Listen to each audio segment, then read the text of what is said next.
नमस्कार मित्रों, आपके अपने YouTube चैनल में आपका स्वागत है। आज की जो कहानी है, आज का जो प्रसंग है, बड़ा ज्ञानवर्धक है, बड़ा मोटिवेशनल है। इसलिए वीडियो को पूरा देखें ताकि आपको संपूर्ण जानकारी हासिल हो। आज जो कहानी मैं आपको सुनाने जा रहा हूँ, ये कहानी एक सारस और उनकी पत्नी की कहानी है। ये कहानी बड़ी प्रेरणादायक है। इस कहानी को सुनने के बाद आपके घर में कभी भी किसी भी प्रकार का कोई कलेश नहीं होगा, कोई लड़ाई झगड़ा नहीं होगा। आपके घर में सदैव सुख शांति बनी रहेगी। इस कहानी को आप खुद सुने, अपने परिवार वालों को सुनाएं, अपने बच्चों को तो जरूर सुनाएं। इस कहानी को सुनने के बाद आपके बच्चे वो अच्छे संस्कार वाले होंगे। आपके बच्चे कभी भी कोई गलत ऐसा कार्य नहीं करेंगे जिनकी वजह से अपने माता पिता का सर नीचे को झुक जाए। इसलिए अपने बच्चों को इस कहानी को जरूर सुनाएं। कहानी शुरू करने से पहले जो लोग हमसे नए जुड़े हैं वो हमारे चैनल को सब्सक्राइब करें। शुरू करते हैं आज की प्यारी सी कहानी। एक पानी के तालाब के किनारे एक सारस का जोड़ा रहता था। उनका जीवन बड़ा सुखमय था। वो दिन भर पानी में अपना पेट भरते, अपना भोजन खाते, उसके बाद पानी के किनारे पर वहीं पे बैठ जाते। कहीं दूर जाने की जरूरत नहीं थी। इसी तरीके से उनकी दिनचर्या चल रही थी। उनका जीवन व्यतीत हो रहा था। कुछ दिन को बाद में सारस की पत्नी गर्भवती हो जाती है और जब वो गर्भवती होती है तो वो अपने पति से कहती है कि पिया जी, अब हमें यहाँ से कहीं दूर चलना चाहिए। हमें किसी ऐसी स्थान की तलाश कर दीजिए जहाँ पर हम सुकून से रह सके और लंबे समय तक रह सके, क्योंकि आज के बाद सिर्फ आप ही भोजन लेके आओगे। मैं सिर्फ अपने अंडों पे बैठूंगी। आप हमें और हमारे बच्चों को भोजन लाके देंगे, तभी हम भोजन खा पाएंगे। तो हमें ऐसे स्थान की जरूरत है जहाँ पे हमें भरपेट भोजन मिले, पौष्टिक भोजन मिले। तो सारस अपनी पत्नी से कहता है कि प्रिय, इस तालाब के अंदर भी बहुत सारा भोजन है जो हमसे कभी भी खत्म नहीं होगा। इसलिए आप निश्चिंत रहें, आप चिंता न करें। वो सारस अपनी पत्नी को ये बातें कहता है कि तुम चिंता मत करो, तुम शांति से रहो। कुछ दिन निकलने के बाद उस सारस की पत्नी अंडों को जन्म देती है। जब वो सारस की पत्नी अंडे देती है, अंडे देने के बाद वो सिर्फ अंडों पे बैठ जाती है और अब अंडों पे बैठी बैठी अपने पति पे हुक्म चलाती है। अब उसको जभी भी भूख लगती, अपने पति से कहती और बड़े रौब से वो कहती कि जाइए हमारे लिए और भोजन लेके आइए। अब उसका पति तालाब के अंदर जाता और मछलियां वगैरह ढूंढ के अपनी पत्नी को लाके देता। अब उस सारस की पत्नी जैसे ही उसका पति भोजन लाके देता, वो तुरंत खा जाती और फिर से अपने पति को हुक्म देती कि अभी मेरा पेट नहीं भरा है, इसलिए आप और भोजन लेके आओ। तो उनका पति फिर से जाता और फिर से ढूंढ करके अपनी पत्नी के लिए वो भोजन ले गया था। अब वो जैसी लाके देता, तुरंत उसकी पत्नी खा जाती और फिर से अपने पति को हुक्म करती कि जाओ फिर से भोजन लेके आओ, अभी मैं बहुत भूखी हूँ।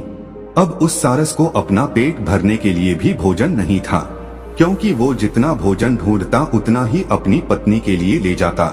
खुद नहीं खाता, अपनी पत्नी को ले जाके खिलाता। लेकिन उसकी पत्नी दिन भर भोजन करती, उसके बाद भी उसका पेट नहीं भरता। जैसे ही उसका पति भोजन लेकर आता, तुरंत उसको दूसरा ऑर्डर कर देती। वो कहती कि तुरंत जाओ और भोजन लेके आओ।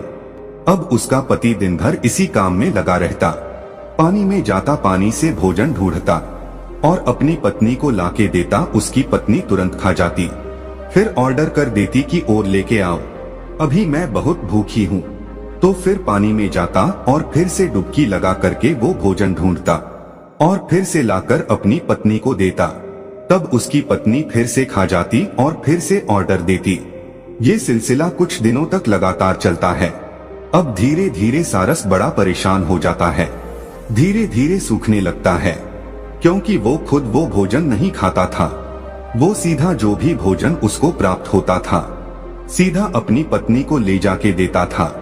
उधर उसकी पत्नी वो गुस्सा इस बात का निकाल रही थी कि उसने दूसरी जगह जाने के लिए अपने पति से कहा था, लेकिन उसने अपनी पत्नी की बात को नहीं माना था। उसने यही कहा था कि हम यहाँ पे रहकर भी हमारे बच्चों का पालन पोषण कर सकते हैं। इस तालाब में भी बहुत सारा भोजन है जो हमारे लिए पर्याप्त है। यह बात अपनी पत्नी से कहकर अपनी पत्नी को उसी तालाब में रोके रखा।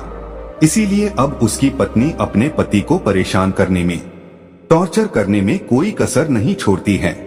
जब उसकी पत्नी अपने पति को टॉर्चर कर रही थी तो कुछ दिन निकल जाते हैं। कुछ दिन के बाद में सारस बड़ा परेशान हो जाता है। सोचने लगता है कि अब मैं करूँ तो ऐसा क्या करूँ। मैं दिन भर इतना सारा भोजन इकट्ठा करता हूँ, इतना सारा भोजन ढूंढता हूँ और सीधा अपनी पत्नी को ले जाके देता हूँ। वो सारे भोजन को खा जाती है। उसके बाद भी उसका पेट नहीं भरता। वो जैसी भोजन ग्रहण करती है तुरंत मुझे दूसरा ऑर्डर देती है। कहती कि तुरंत जाओ और तुरंत और भोजन लेके आओ, अभी मैं बहुत भूखी हूँ। वो सारस सोचने लग जाता है कि अब मैं करूँ तो ऐसा क्या करूँ जिसके कारण मुझे इस पीड़ा से मुक्ति मिले। वो हताश परेशान हो जाता है। धीरे धीरे उसका शरीर, उसका बदन सूखने लगता है। अब उसको काफी दिन हो जाते हैं भोजन खाए हुए। वो जितना भी भोजन ढूंढता सभी अपनी पत्नी को ले जाके दे देता। खुद भूखा प्यासा रहकर भी दिन भर पानी में भोजन की तलाश करता और जो भी भोजन उसको प्राप्त होता उसको तुरंत अपनी पत्नी को ले जाके देता। इसी तरीके से अब वो सारस धीरे धीरे बिल्कुल सूख जाता है। अब उसकी हालात इतने खराब हो जाते कि वो चलने के काबिल भी नहीं रहता, दौड़ने के काबिल भी नहीं रहता, उड़ने के काबिल भी नहीं रहता। लेकिन उसकी पत्नी को उस पर बिल्कुल तरस नहीं था, बिल्कुल दया नहीं थी। अब तो कुछ दिनों के बाद उसके बच्चे और हो चुके थे। अंडों से बच्चे भी निकल आए थे। अब तो बच्चों को भी भोजन ले जाके देना पड़ रहा था, साथ में उसकी पत्नी को भी भोजन ले जाके देना पड़ रहा था। पहले तो वो सारस बीच बीच में थोड़ा भोजन खुद खा लिया करता था, लेकिन अब तो उसके बच्चे भी हैं और उसकी पत्नी भी है। अब तो वो एक निवाला भी नहीं खा सकता था। जितना भोजन उसको मिलता सभी भोजन को अपनी पत्नी को, अपने बच्चों को ले जाके देता, खुद एक भी निवाला नहीं लेता। अब धीरे धीरे सारस के हालात खराब हो जाते। अब वो बिल्कुल सूख जाता है, बिल्कुल हड्डियों का ढांचा बन जाता है। कहते हैं ना कि भूखा भजन ना हो गोपाला, ये पकड़ 3 कंठी माला। क्योंकि भूखे रहकर कोई भी जीव जंतु किसी भी कार्य को नहीं कर सकता। इसी तरीके से अब उस सारस की हालत इतनी खराब हो जाती है कि वो नहीं तो चल सकता, नहीं उड़ सकता, कुछ नहीं कर सकता था। अब वो सारस धीरे धीरे हड्डियों के ढांचे में बदल जाता है। उस सारस का मांस वो सब सूख जाता है। अब वो एक हड्डियों का ढांचा बन के रह जाता है। जब वो सारस हड्डियों का ढांचा बन जाता है, उसकी क्षमता नहीं रहती है। तब वो अपनी पत्नी से कहता है कि प्रिय, अब मैं सिर्फ कुछ दिनों का मेहमान हूँ। अब आप यदि मुझे टॉर्चर ना करें तो आपकी बड़ी कृपा होगी। अब तो बच्चे भी बड़े हो चुके हैं। आप स्वयं भी पानी में जाकर, आप स्वयं भी तालाब में जाकर अपने बच्चों के लिए भोजन ला सकती हो, अपने लिए भोजन ढूंढ सकती हो। अब मैं सिर्फ कुछ ही दिनों का मेहमान हूँ। आप अच्छे से रहना और अपने बच्चों का अच्छे से लालन पालन करना। इतनी बात वो सारस अपनी पत्नी से कहता है। तब उसकी पत्नी कहती है, क्या तुम अभी मरने वाले हो? जब तक जीवित हो तब तक तो हमारे लिए कुछ करो।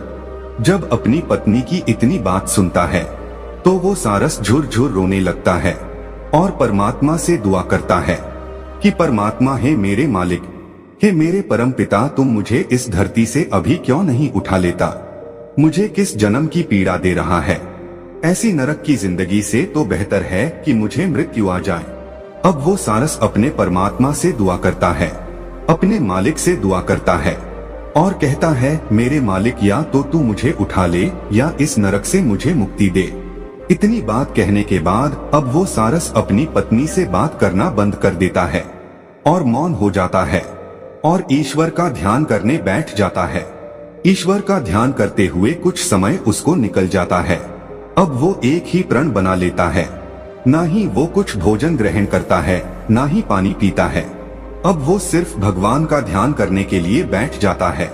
उसने ये वचन लिया, ये प्रण लिया कि मैं जब तक भगवान का भजन करूंगा तब तक या तो ईश्वर मेरे सामने नहीं आ जाते या फिर मेरे शरीर से प्राण नहीं निकल जाते, तब तक मैं भूखा प्यासा रहकर ही भगवान का भजन करूंगा। यही प्रण लेकर अब वो सारस भगवान की भक्ति करने के लिए बैठ जाता है। उधर उस सारस की पत्नी अपने बच्चों को लेकर और अपने पति को ऐसी दुख पीड़ा की हालत में, ऐसी नाजुक हालत में छोड़कर उस तालाब से चली जाती है और अपने पति को ऐसे संकट में जूझता हुआ छोड़कर निकल जाती है। अब सारस भगवान की भक्ति करता है। कुछ समय निकलने के बाद उसकी भक्ति से श्री हरि विष्णु प्रसन्न होते हैं। श्री हरि विष्णु उस सारस के समक्ष जाकर प्रकट होते हैं और उस सारस को वरदान देते हैं और कहते कि मांगो, तुम्हें क्या मांगना है। जब सारस श्री हरि विष्णु से कहता है कि प्रभु मुझे मेरी पत्नी का साथ दे दीजिए, वो सारस तब भी यही मांगता है। उसको और कुछ सूझता ही नहीं है। वो सिर्फ यही मांग पाता है कि मुझे मेरी पत्नी का साथ दे दीजिए। तो श्री हरि विष्णु कहते हैं कि तथास्तु, ऐसा ही होगा। वो सारस मांगना तो कुछ और चाहता था, लेकिन उसके मुख से यही निकलता है कि प्रभु मुझे मेरी पत्नी का सहारा दे दीजिए, मेरी पत्नी का साथ दे दीजिए। श्री हरि विष्णु ये आशीर्वाद देते हैं कि तथास्तु, ऐसा ही होगा। अब वो सारस अपनी पत्नी का सानिध्य पाता है। फिर से उसकी पत्नी उसको मिल जाती है। श्री हरि विष्णु की कृपा से उसके बच्चे और उसकी पत्नी उसको फिर से मिल जाती है और वो अपनी पत्नी के साथ दुख पीड़ा झेलता हुआ अपना जीवन व्यतीत करता है। और एक दिन ऐसा आता है कि वो सारस मृत्यु को प्राप्त हो जाता है। दोस्तों, आज भी सारस जो है, अंडे देने के बाद कभी भी भोजन लेने के लिए नहीं जाती। वो सिर्फ अंडों पर बैठी रहती है, हमेशा 24 घंटे।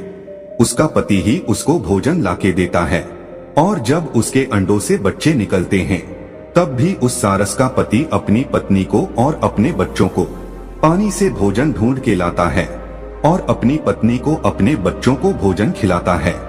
वो तब तक खिलाता है जब तक सारस के बच्चे खुद भोजन ढूंढने और खुद पानी में उतरने के काबिल नहीं हो जाते। तब तक सारस अपनी पत्नी को और अपने बच्चों को स्वयं भोजन लाके खिलाता है, क्योंकि ये श्री हरि विष्णु के एक आशीर्वाद के कारण हुआ है। उस वक्त यदि वो सारस कुछ और मांग लेता तो हो सकता है वो अपने बच्चों का, अपनी पत्नी का लालन पालन नहीं करता, लेकिन उसने श्री हरि विष्णु से यही मांगा कि प्रभु मुझे मेरी पत्नी का साथ चाहिए। तो भगवान ने उनको ये आशीर्वाद दे दिया कि तथास्तु, ऐसा ही होगा। उसके बाद से सारस कभी भी आपको अकेली नहीं मिलेगी, वो हमेशा जोड़े में मिलेगी। जहाँ भी आपको नजर आएगी वो जोड़े में नजर आएगी। अकेली सारस आपको कहीं पे भी ढूंढने को नहीं मिलेगी। दोनों पति पत्नी का जोड़ा आपको हमेशा नजर आएगा। और जब वो अंडे देती है तो खुद अंडों पे बैठ जाती है और सारस अपनी पत्नी के लिए भोजन ढूंढ के लाता है और खिलाता है। इसी तरीके से उनका जीवन व्यतीत होता है। दोस्तों, ये कहानी अब समाप्त होती है। तो दोस्तों, यह कहानी आपको कैसी लगी हमें कमेंट सेक्शन में जरूर बताना और अच्छी लगी हो तो इस चैनल को सब्सक्राइब जरूर कर लेना।